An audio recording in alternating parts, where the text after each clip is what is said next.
L'Europe a peur de Donald Trump, l'Europe est en PLS et notre ministre des Affaires étrangères est complètement paniqué et il exprime le fait qu'il faut aller ponctionner une nouvelle fois les Européens en leur prenant leur épargne. Écoutons ce qu'il a à dire. Dans le domaine de ces industries d'avenir qu'il faut que nous puissions maîtriser, il va nous falloir des moyens publics, doublement du budget de l'Union européenne, des moyens privés avec ce qu'on appelle l'union de l'épargne et de l'investissement pour mettre fin à ce scandale qui veut que l'épargne des Français et des Européens aille justement aux États-Unis ou ailleurs plutôt que de rester en Europe. Voilà de quoi ils ont peur. Ils ont peur des personnes qui vont investir où ça dans des entreprises qui sont rentables, dans des entreprises américaines. Et donc ils veulent encore une fois, parce que bon, je te rappelle que le petit barreau, il veut te priver de ta liberté d'expression en te supprimant les réseaux sociaux qui ne vont pas dans le sens de la politique ou tout du moins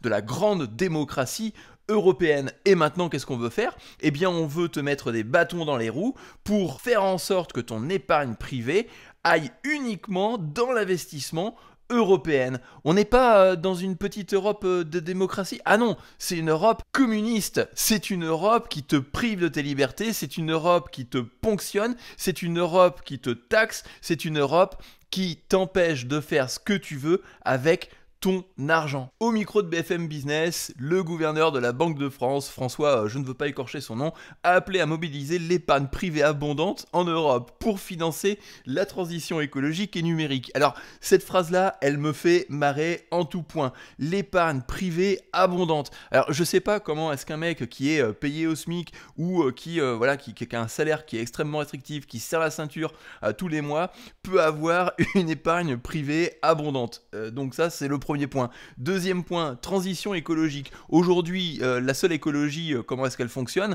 C'est on taxe toujours plus les Français, soi-disant que ça va réduire l'impact carbone pour construire des moulins à vent ou encore des panneaux solaires. Et tu vas me dire, ouais, mais on a le taux d'impact carbone le moins élevé au monde. Bah oui, en même temps, je suis désolé, mais les éoliennes, les panneaux solaires, les batteries des voitures électriques des bobos écolos, elles sont construites dans des pays qui sont un peu moins scrupuleux sur le taux d'impact carbone qu'elle pourrait avoir sur la planète. Donc on exporte en fin de compte notre construction qui a un impact carbone énorme dans des pays qui sont moins scrupuleux sur ce sujet. Et ça veut dire quoi? Bah ça veut dire que ton épargne privée abondante européenne, bah elle va où? Bah elle va en Chine, et puis elle va en Inde, là où justement on s'en tamponne complet de l'écologie. Et qui plus est, tout ce qui est écologique est subventionné, et tout ce qui est subventionné rapporte absolument rien en termes de retour sur investissement. Donc on veut créer un choc d'investissement européen avec l'épargne des épargnants privés, d'accord, pour financer une écologie qui ne rapporte rien, argent foutu en l'air littéralement. Et puis on peut parler du numérique, tu vas me dire, bah le numérique c'est cool, tout le monde en parle, intelligence artificielle et tout ce qui va bien. Bah oui, mais on a la bonne idée en Europe de absolument tout contrôler. On a créé le Digital Act qui empêche, qui garde les points liés des entrepreneurs qui veulent être créatifs sur ce sujet-là, et donc bah, on va les brider, on va les limiter. Donc encore une fois, on va proposer de dépenser de l'argent dans de l'innovation pseudo-numérique. Je te rappelle, hein, la seule innovation qu'on a en Europe, c'est le bouchon qui évite de se détacher de la bouteille d'eau. Voilà, c'est ça l'innovation européenne. Donc présent à Davos pour la réunion annuelle du Forum économique mondial, le gouverneur de la Banque de France, François, je ne veux toujours pas écorcher son nom, a salué au micro de BFM Business le discours prononcé mardi par la présidente de la Commission européenne, Ursula, je ne prononcerai pas son nom parce que je ne veux pas l'écorcher non plus, au lendemain de l'investiture de Donald Trump. Voilà, ils ont tellement les miquettes de Donald Trump, les mecs, mais ils se réveillent, tu vois, toujours après. Enfin, je suis désolé, on a une économie qui est déjà au ralenti, mais on a des cerveaux de directeurs européens, mais qui sont complètement au ralenti. Les mecs, ils réagissent après coup. C'était au début des élections présidentielles américaines qu'il fallait commencer à réagir. C'était avant que Donald Trump soit au pouvoir. Lui, il est arrivé au pouvoir à l'investiture, il a signé je sais plus combien de décrets de promesses électorales. Alors le gars, il arrive au pouvoir, il a déjà un plan, il l'applique le premier jour, et en plus, il respecte ses promesses électorales. Et nous à côté, qu'est-ce qu'on fait? On se réveille, ah bah tiens, il y a un nouveau président américain. Ah bah Oh bah c'est fou ça. Non mais faut quand même arrêter, enfin je veux dire les gars, ils sont complètement à la ramasse. On les paye hors de prix et ils sont pas foutus d'anticiper les mouvements qu'il peut y avoir autour de cette petite planète qui est la Terre. Donc là Ursula, elle a dit que nous, Européens, nous tiendrons à nos valeurs. Alors des valeurs qui sont toujours plus restrictives, je te rappelle qu'ils veulent fermer X parce que y a trop de liberté d'expression. Et aux règles du droit. Donc encore une fois, c'est la même chose. On va essayer de pondre des lois qui vont viser à torpiller les personnes qui veulent se libérer financièrement en créant des entreprises, qui veulent créer de la richesse en France, et puis qui veulent tout simplement s'exprimer. Hein. Je te rappelle encore une fois le cas de X. Simplement, nous devons être plus offensifs dans la façon de les défendre. C'est fort, c'est très très fort. Et puis elle a dessiné un programme de changement de l'Europe. Donc le changement, c'est maintenant, après que tout le monde ait changé dans le reste du monde, d'accélération de la croissance sur une croissance qui n'est pas rentable, hein, je te rappelle, transition écologique, on a bridé le numérique, et de l'innovation en Europe. Innovation, je te rappelle, le bouchon sur la bouteille d'eau qui ne se détache pas. Et les mecs, ils ont encore moins de scrupules, hein. Récupérons ces 300 milliards. Les gars, ils se sont dit, attends, on a des esclaves tout plein partout, des mecs qui se lèvent tôt, qui payent des impôts, qui créent de la richesse, qui prennent des risques en créant des entreprises, etc. Et c'est notre pognon par contre. Le pognon qu'ils créent, c'est le nôtre. T'as vu? Mais enfin, ils ont pas de scrupules, les gars.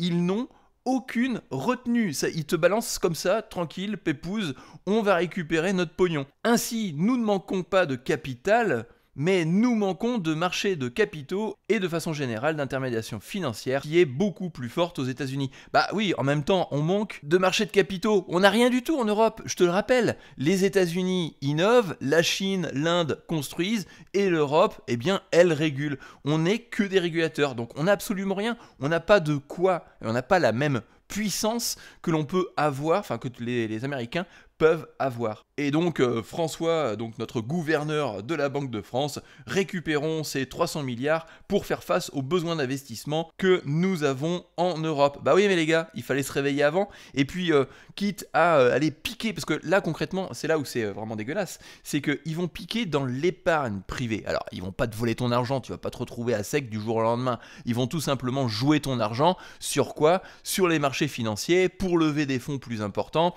et être crédible à faire des crédits toujours plus importants. Donc encore une fois, hein, c'est des nouveaux crédits qui vont être créés sur la base de ton épargne pour aller financer des problèmes écologiques que l'on va tout simplement exporter à l'étranger. Donc l'argent de la dette européenne va être exporté à l'étranger pour payer des Chinois, pour payer des gens en Inde qui vont travailler dans des conditions de travail misérables et qui s'en fichent complètement de l'écologie. Tout ça pour aller financer des batteries électriques, de voitures, afin de faire plaisir une minorité de personnes qui se disent écologiques ou bobos écolos parisiens, interdisant les pastilles de niveau 3 dans les ZFE et tout ce qui va bien. Il faut arrêter avec toute cette connerie. Il faut une vraie économie européenne.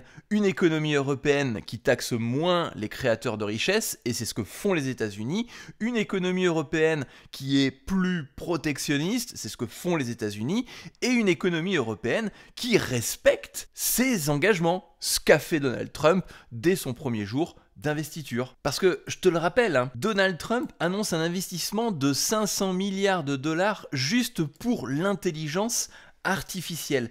Que pour l'intelligence artificielle, c'est une toute petite partie du numérique. Nous, l'intelligence artificielle aujourd'hui, si tu prends ton iPhone, tu n'as pas du tout les mêmes fonctionnalités que tu vas avoir aux États-Unis qui ont déjà intégré l'intelligence artificielle dedans. Tu n'as pas de fonctionnalités que tu vas avoir aux États-Unis, par exemple sur ChatGPT. Tu n'as pas accès à Sora qui te permet de générer des vidéos simplement en mettant du texte. C'est quand même quelque chose d'absolument magique. Je veux dire, les mecs qui sont créatifs, les mecs qui font des films, qui font des animations, eh bien, ils vont pouvoir le faire, mais non, pas en Europe, parce que tu n'as absolument pas le droit. Et nous, de notre côté, en Europe, le plan France 2030 prévoit un investissement de 2,5 milliards d'euros dans l'intelligence artificielle. Je te rappelle, hein, 500 milliards aux États-Unis, destinés à renforcer donc l'écologie, blablabla, tout ce qui va bien. En 2024, les entreprises françaises ont levé 7,7 milliards d'euros, dont 3 milliards dédiés au secteur des logiciels et de l'intelligence artificielle. Donc c'est logiciel et intelligence artificielle. 3 milliards, parce que là on dit ouais 7 milliards c'est bien, non, 3 milliards dédiés au logiciel et intelligence artificielle. Donc ça veut dire que derrière, l'IA, c'est pas que l'IA, c'est pas que 3 milliards pour l'IA. Je te rappelle, hein, États-Unis, 500 milliards que pour l'IA. Voilà la différence entre nous, Européens, Français, et les États-Unis. Il me reste à te dire une chose, il faut que tu t'exprimes sur ce sujet-là. Il est important aujourd'hui de faire comprendre à nos politiques que nous ne sommes pas d'accord avec leur médiocrité. Tu as donc deux choses à faire. La première, c'est de cliquer sur le premier lien dans la description. Tu pourras accéder à mon canal Telegram où je partage de l'actualité politique, économique, je partage des valeurs avec toi. Et la deuxième chose, c'est donner de la force à cette chaîne en t'abonnant simplement. Plus on va être nombreux à s'exprimer sur ce sujet-là, plus les politiques vont être forcés de respecter l'ambition que les Français ont pour la France. Alors, ne te laisse pas faire, exprime-toi dans les commentaires.